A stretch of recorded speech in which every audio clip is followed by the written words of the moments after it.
Jean, chapitre 4, versets 39 à 45. Nous sommes, frères et sœurs, nous sommes des témoins. Jean 4, versets 39 à 45, nous allons parler de Jésus et aussi des méprisés. Jésus et les méprisés. Et il y avait, dans la tribu d'Israël, eh bien, deux contrées qui étaient particulièrement méprisées, malheureusement, par les Juifs, mais c'était les Samaritains et les Galiléens.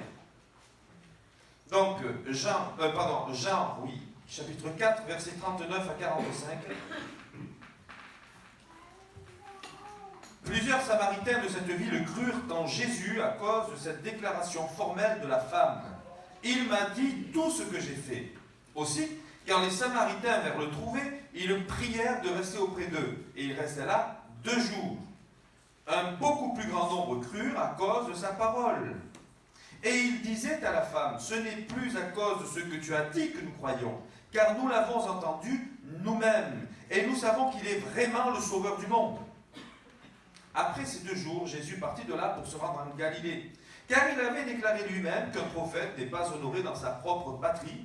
Lorsqu'il arriva en Galilée, il fut bien reçu des Galiléens qui avaient vu tout ce qu'il avait fait à Jérusalem pendant la fête, car eux aussi étaient allés à la fête. Amen. Voilà, gloire au Seigneur.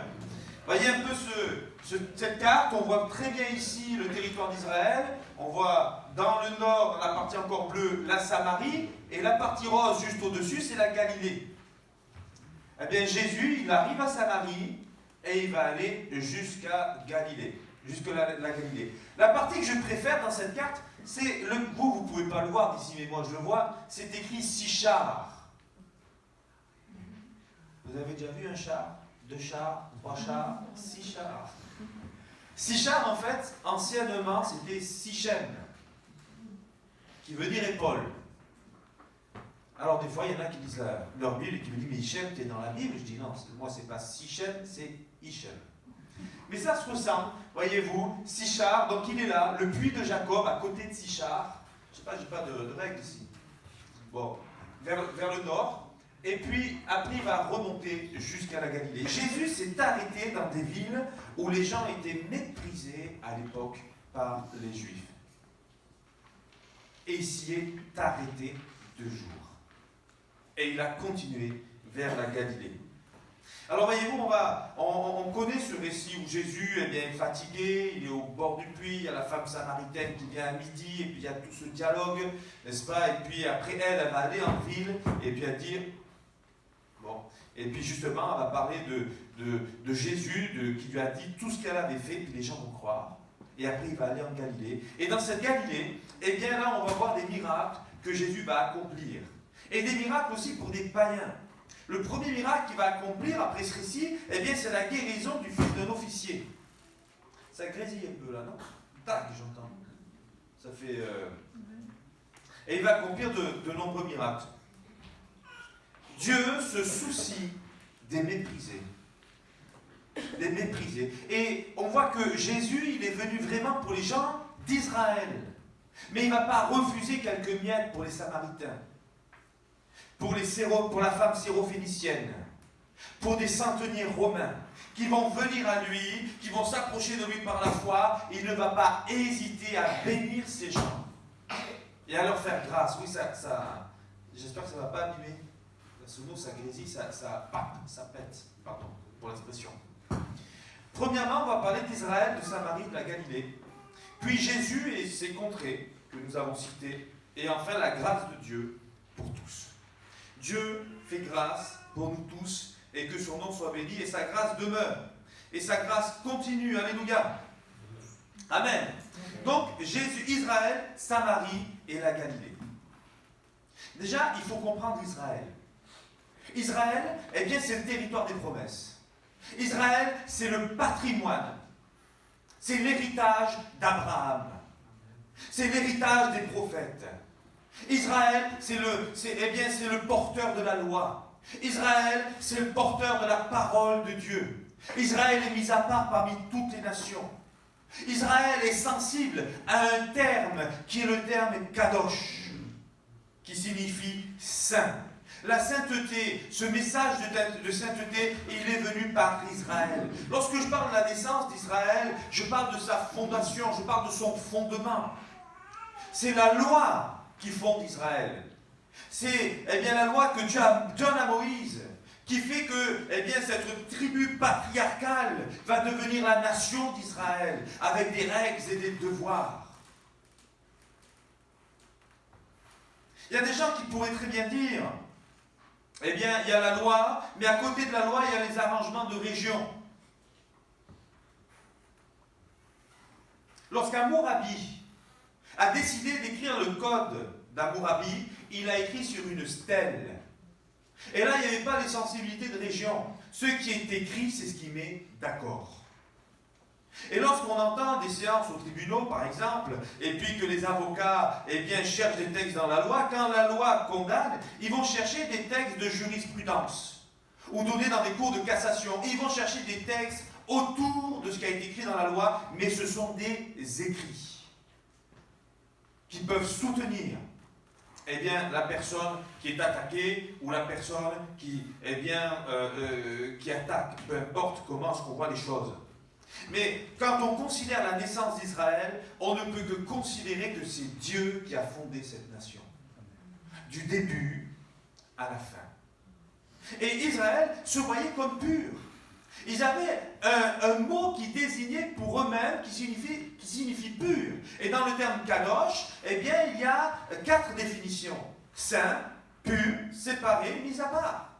Et eux, ils se voyaient comme un peuple mis à part. Pour cela qu'on voit ce zèle dans la bouche de David lorsqu'il rencontre Goliath et qu'il lui dit « Mais qui est cet incirconcis ?» Pour mépriser le peuple d'Israël, pour mépriser le Dieu d'Israël. Israël, c'est la terre de la loi. C'est la terre des richesses spirituelles. C'est la terre des prophètes. Israël, c'est l'héritage des bénédictions de Dieu. C'est l'héritage des promesses de Dieu qui va voir le Messie naître au sein d'elle. Israël n'est pas comme les autres nations. Mais un jour, il y a eu Samarie. Vous savez qu'Israël a connu une division sous le règne de Roboam. Les 10 tribus du nord contre 2 du sud. Et l'idolâtrie est entrée dans les tribus du nord. Et au fur et à mesure des siècles, les tribus du nord ont été décimées. Ils ont été détruits.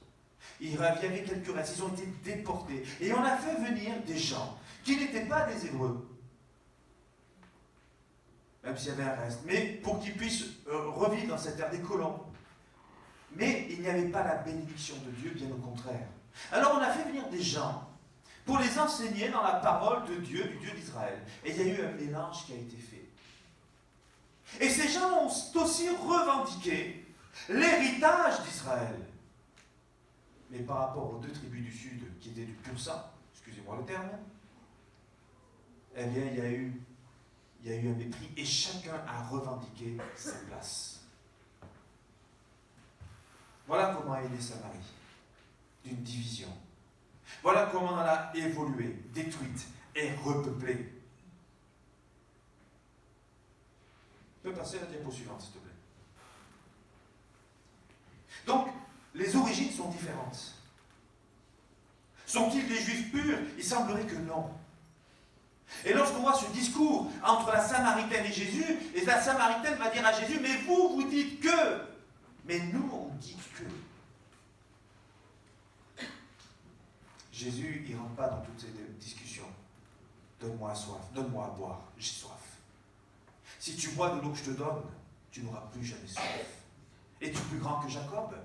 Puis il va continuer ainsi, et puis Jésus va lui révéler sa vie, elle va comprendre que Jésus est non seulement un prophète, mais qu'il est véritablement le Messie, et elle ira voir les autres en disant, ne serait-ce point le Christ? Alors bien sûr, on voit des origines différentes, et nous voyons donc aussi une évolution de la croyance. Et hier, je discutais avec cette dame,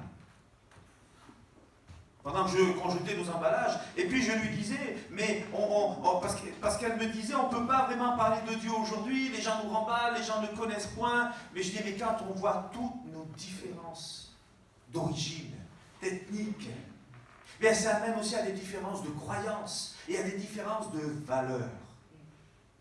Comment éviter une guerre de valeurs en se taisant?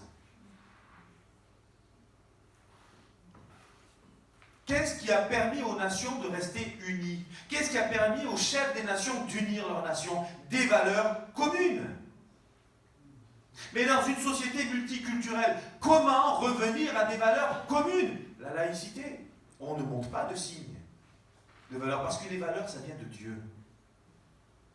Ça vient des croyances. Et quelqu'un qui dit, moi je n'ai pas de Dieu, je suis athée, eh bien il a les valeurs de la croyance des athées. Parce qu'on a tous une croyance. Et si ce n'est pas en Dieu, c'est dans l'homme. Mais la paix peut-elle venir des hommes? Le salut peut-il venir des hommes? Le pardon des péchés peut-il venir des hommes? Le passé effacé est-ce que ça peut être fait par un homme?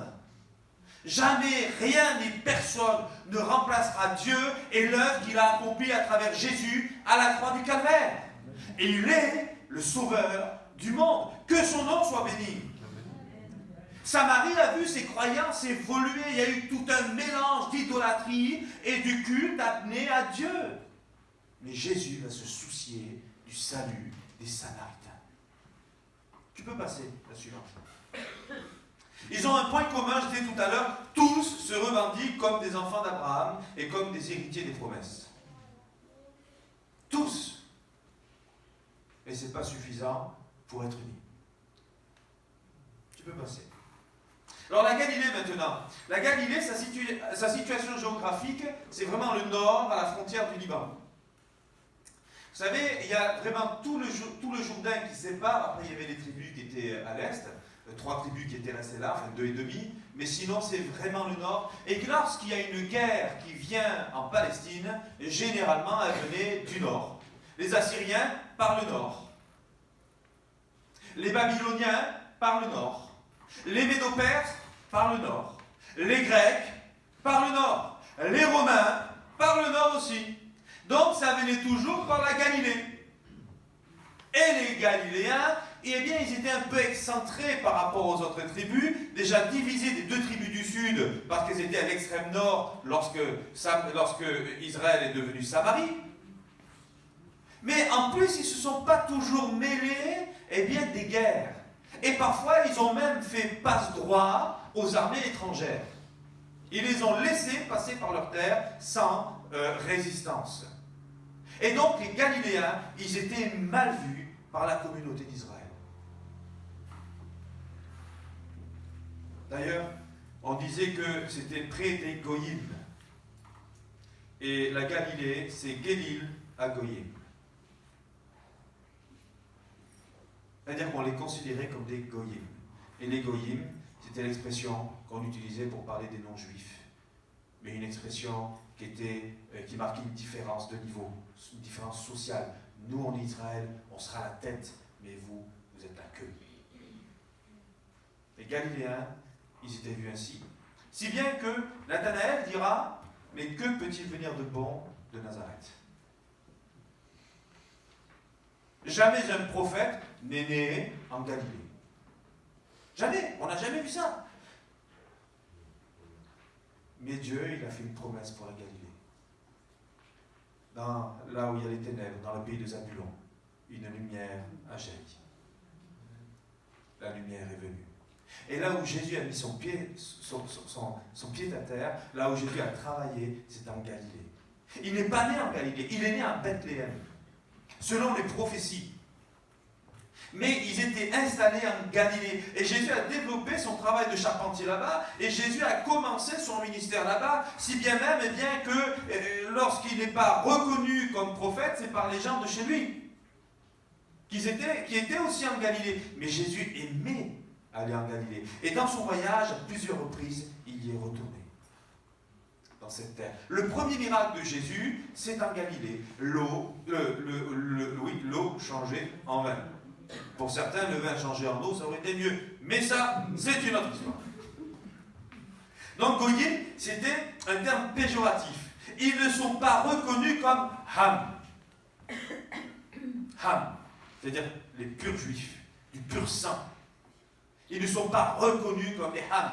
Et quand ils se parlaient entre eux, eh bien, ils utilisaient ce terme. Mais les autres, ils n'étaient pas comme cela. Et on voit, eh bien, dans la lecture de l'Évangile, on voit bien qu'il y a une différence de niveau entre les pharisiens, les sadducéens et les scribes et les autres. On le voit. Mais toi, tu es né tout entier dans le péché, tu nous enseignes. Disent-ils à l'homme né aveugle. Comment un pécheur comme Pierre et les autres peuvent-ils enseigner ces gens qui, depuis leur enfance, étudient les Écritures? Ils se voient comme étant supérieurs. Supérieurs aux autres.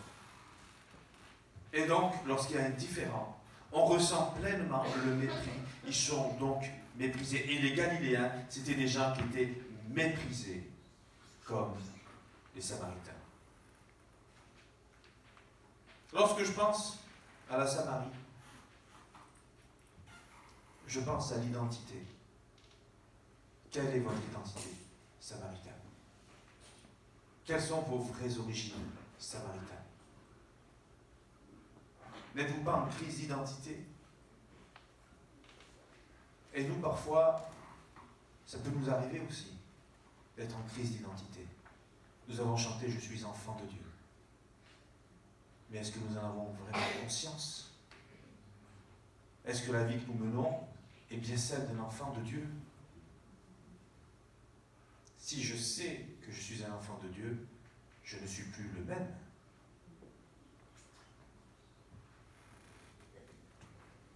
La Galilée, ce qui fait défaut à la Galilée, c'est le passé.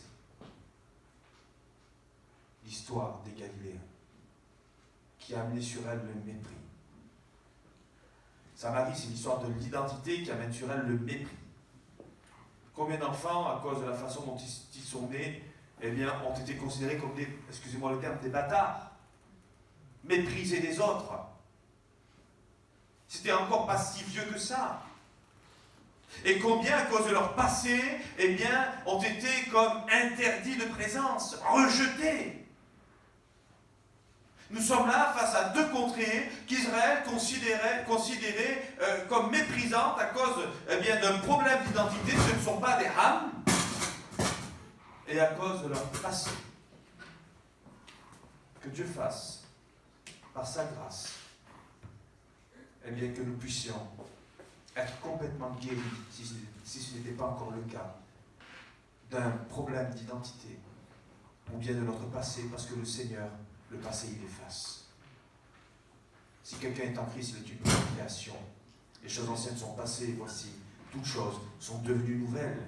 Et si quelqu'un a un passé lourd, le Seigneur te l'efface. Et si quelqu'un, eh bien, se considérait comme rien, comme misérable à cause de son passé, eh bien, les gens qui avaient des passés comme cela, des gens qui avaient une identité, un problème d'identité, eh bien, il les a aussi appelés à son service.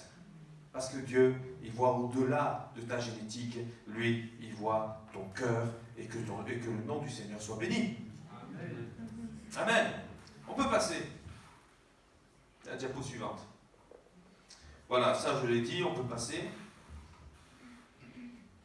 Voilà, Jésus et ses contrées. Ses contrées de la Galilée et de la Samarie. Déjà, j'ai envie de dire, Dieu, il n'abandonne jamais. Et il n'abandonne personne. Et il ne les a pas abandonnés, et il ne t'abandonnera pas non plus, pourvu que tu remettes ta vie entre ses mains. Dieu est fidèle. Il est toujours fidèle. Il est encore fidèle. Il est éternellement fidèle. Alléluia. Il redonne une identité. Il redonne une chance. Celui qui s'appelait élevé, Saul de Tars, eh bien, va devenir petit, Paul. Il redonne un nom nouveau. Il nous voit d'une manière différente que d'autres peut-être vous ont vu, peut-être même ton propre père ou ta propre mère et qui t'a écrasé. Lui, il te voit comme un enfant béni. Et il veut te relever. Il veut que tu te voies toi-même avec son regard à lui. Parce que le regard de Dieu, c'est celui qui est juste. Il n'a pas abandonné la Galilée. Et quand on voit Ésaïe 9, on en a pleinement conscience. Ce pays, eh bien, sur lequel Dieu va faire poindre sa lumière. Là où Jésus a commencé son ministère, Dieu n'a pas abandonné, mais il cherche les hommes à sauver, il cherche les femmes à sauver, et il est fidèle dans sa recherche. Et si toi tu le cherches aussi, eh bien tu vas le trouver. Parce que Dieu se laisse trouver par celui qui le cherche. Amen. Il redonne une identité. Il efface le passé. Il redonne une chance. Il redore une réputation. Il redore une notoriété. Il relève. Je parle de réputation, de notoriété. Ce n'est pas qu'on cherche une réputation ou une notoriété. Mais il nous rend à nouveau dignes de confiance par le témoignage que nous avons. Parce que si quelqu'un est en Christ, il est une nouvelle création. Tu étais colérique en Christ, c'est fini. Tu étais alcoolique en Christ, c'est fini. Tu étais fumeur en Christ, c'est fini. Tu étais dans la drogue en Christ, c'est fini. Tu étais adultère en Christ, c'est fini. Jésus relève. Amen. Jésus s'installe en Galilée. Jésus revient en Galilée. Jésus fait son premier miracle en Galilée. Jésus aime les Galiléens. Jésus aime les mépriser afin qu'ils ne soient plus méprisés aussi. Ça, on l'a vu, qu'il n'y avait pas de relation entre les Juifs et les Samaritains. Mais Jésus passe par cet endroit-là. Et Jésus accepte de leur parler. Et Jésus y reste quelques jours. Et les Samaritains ne croient plus par rapport à ce qu'on leur a dit, mais ils croient parce qu'ils l'ont entendu eux-mêmes. Combien de gens ont besoin aujourd'hui de voir par eux-mêmes? C'est normal. C'est normal.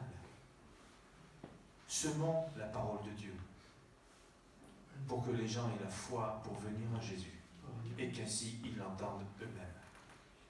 Qu'ils vivent d'eux-mêmes ces expériences qui feront d'eux des nouvelles créations, car c'est alors qu'ils croient. La grâce de Dieu pour tous.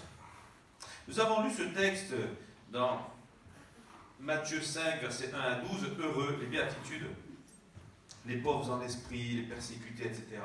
Et moi je dis, on aurait très bien pu mettre heureux aussi les méprisés.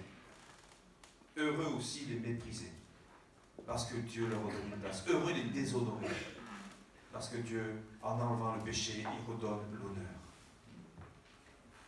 Il redonne de l'honneur. La grâce de Dieu, elle est pour tous.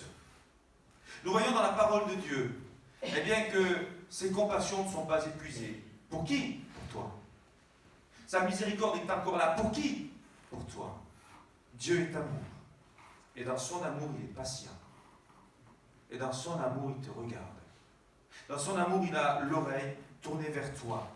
Et il veut t'entendre. Et il veut agir pour ta vie, pour que tes péchés soient pardonnés, parce que tu n'auras jamais accès auprès du Père si tu ne demandes pas pardon pour tes péchés, et tu ne pourras jamais demander pardon pour tes péchés si tu n'en prends pas conscience. Jésus est vivant, il est mort, il est ressuscité, il est à la droite du Père, il prie pour toi, mais il est vivant, et il t'aime. Son sacrifice, c'est pas juste pour que tu sois bien sur la terre, c'est pour que ton nom soit inscrit dans le livre de vie, et pour qu'il soit inscrit dans le livre de vie, eh bien il faut que tu acceptes que tes péchés soient portés à la croix du calvaire. Juste quelques noms de gens qui ont connu la grâce de Dieu. Zaché. Zaché. Vous auriez été, vous, chez Zaché pour lui annoncer l'évangile? Mais Zaché, il travaillait pour l'occupant, c'était, pendant la guerre de 40, on l'aurait appelé le collabo. Zaché. Des gens méprisables aux yeux des hommes, mais aimés par Dieu. Et quand Jésus vient chez Zaché, Zaché, il change. Il est transformé, il n'est plus le même homme. Et il est celui qui fait ce qui est juste. Parce que Dieu l'a changé. Lévi. Vous auriez appelé Lévi, vous, à votre service, si vous aviez été Jésus? Lévi, c'est lui qui s'occupait des taxes. Pour qui? Pour l'occupant. Et Jésus l'appelle comme apôtre et il deviendra l'apôtre Matthieu. Qui aurait été chercher Lévi? Jésus est allé chercher Lévi. Les lépreux. Vous auriez accepté, vous, que les lépreux viennent jusque devant vous pour vous demander grâce? Marie-Noël, prie pour moi! Oh, attends, d'abord tu t'écartes un peu. Alors vous me direz, ici, il n'y a pas de lettre. Vous auriez accepté que quelqu'un qui est en pleine gastro vienne vous voir pour que vous lui fassiez une imposition des mains? Ça va mieux, là? Hein? Ou quelqu'un qui a un herpès, qui a toute la bouche qui se développe et qui vient vous voir pour que vous puissiez prier pour lui? Jésus, il a touché ces gens-là. Je ne dis pas qu'il faut le faire, mais Jésus, il a touché ces gens-là. Et il a touché un lépreux, il lui a dit, je le veux, sois pur. À l'instant, il a été purifié. Amen. Il y a des aspects qui peuvent être repoussants. Et nous amener parfois à rejeter une personne, peut-être à cause d'une odeur. Peut-être à cause d'un aspect, d'un physique ou autre. Jésus n'a pas regardé à cela. Il est celui qui a fait grâce. Grâce pour les lépreux. Grâce pour les pécheurs avec qui il mangeait. Mais il ne mangeait pas avec eux pour entendre parler d'insanité. Il mangeait avec eux parce qu'il voulait aller les chercher et les sauver. Que Dieu nous aide à ne jamais juger quiconque à cause d'un aspect, à cause de sa vie, mais de pouvoir tendre la main pour les sauver par la grâce du Seigneur. Marie-Madeleine, on l'a considérée comme une folle, dépossédée par 7 démons. Qui aurait voulu passer du temps avec Marie-Madeleine? Qui? Jésus l'a fait. Et il a chassé ces démons. Et elle est devenue disciple de Jésus, fidèle. Celle qui était le plus proche de lui. C'est la première qui va le voir avec des aromates, qui voit la pierre qui a été roulée, Marie de Madeleine. Le choix des 12. Vous auriez appelé les 12, vous? La majorité était sans instruction, comme cet aveugle, né de naissance. Vous les auriez choisis, vous, ces 12, ces compétiteurs. Mais Jésus, il a vu autre chose, eh bien, qu'un travail, qu'un métier, qu'un caractère. Il a vu, eh bien, leur potentiel. Il a vu leur foi. Il a vu leur cœur. Et c'est cela qui importe pour Dieu, c'est ton cœur. Si tu as un cœur pur, si dans ton cœur tu es sincère, si dans ton cœur tu es vrai, eh bien le Seigneur va faire de toi une âme nouvelle. Le Seigneur t'appelle et le Seigneur va te faire grâce. Il va enlever le mépris, le déshonneur sur ta vie et il va te bénir, que son nom soit béni. Amen. Amen. Amen. On peut passer la diapo, s'il te plaît. Jésus ne les a pas rejetés. Il ne te rejette pas non plus. Il les a accueillis et il veut t'accueillir aussi. Il ne rejette personne et il leur a pardonné comme il veut te pardonner à toi aussi. Il est mort pour cela.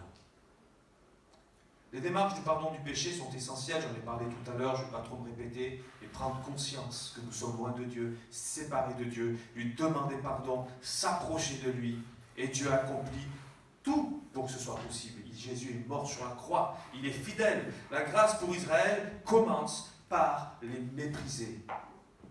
Ce ne sont pas des justes que je suis venu appeler, mais des pécheurs, dit Jésus. La grâce de Dieu, elle commence pour toi aussi.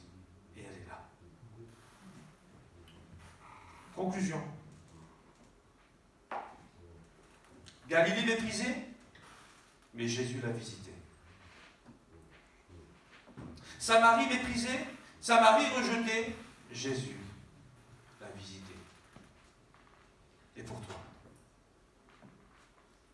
Jésus te tend la main. Il veut aussi te visiter. Jésus te voit différemment. Il y a un verset des Écritures qui dit « Lorsque malheureux crie, l'Éternel l'entend et le délivre de toutes ses détresses, de toutes ses angoisses. » J'avais envie, et je crois qu'on peut le faire, parce que le sens fait partie aussi de cela, parce que quelqu'un qui est maîtrisé, c'est quelqu'un qui est malheureux. lorsqu'un méprisé crie, Dieu le voit, il le visite et il le délivre. Ézéchias, il était roi, mais il était méprisé par l'ennemi. Il se tourne vers Dieu et Dieu le délivre. Lorsqu'Israël a été conquise par les Philistins, les nations étrangères, et qu'ils ont prié, et qu'ils se sont tournés vers Dieu, qu'ils ont crié à Dieu, Dieu a envoyé les juges. Lorsque David était au plus mal, méprisé par l'ennemi, il s'est tourné vers l'Éternel. Il a pu dire, 1000 tombent à ma droite, 10 000 à ma gauche, mais moi je ne tombe pas. 7 fois le juste tombe, 7 fois Dieu le relève. Je m'écris loué sur l'Éternel et je suis délivré de mes ennemis. Comme pour la Samaritaine et les Samaritains, pour les Galiléens, pour les autres, accepte dans ta vie la grâce de Dieu. Accepte dans ta vie que Dieu te fasse grâce, que le mépris disparaisse. Toi-même ne méprise pas les autres, mais ne reste plus dans une position de méprisé. Et si tu es méprisé pour Dieu, sois dans la joie, comme c'est écrit dans les béatitudes. Parce que c'est pour Dieu, et Dieu va te relever. Et Dieu va te bénir. Et Dieu va confondre ceux qui te méprisent. Et toi, sois fidèle, sois juste. Et ne prends pas les armes de toi-même, mais prends l'arme de la prière. Et Dieu va te visiter. Et Dieu va te soutenir. Et Dieu va confondre les autres. Et Dieu, va pouvoir aussi en sauver quelques-uns. Merci Seigneur pour ta parole. Merci pour ces moments qu'on passe en ta présence. Merci Seigneur mon Dieu parce que je crois que comme tu as béni, comme tu as visité la Samarie et les Galiléens, tu es celui, Seigneur, qui nous visite aujourd'hui encore. Bénis ceux qui sont venus aujourd'hui. Tu connais l'état du cœur de chacun. Je te prie de fortifier, de faire grâce, de bénir, de relever, Seigneur, de guérir, d'accomplir ta puissance dans le corps et dans le cœur, dans l'esprit de chacun, afin que chacun puisse considérer son identité en tant qu'enfant de Dieu et que chacun puisse considérer que son passé, tu l'as effacé à la croix du Calvaire, au moment où il t'a confessé.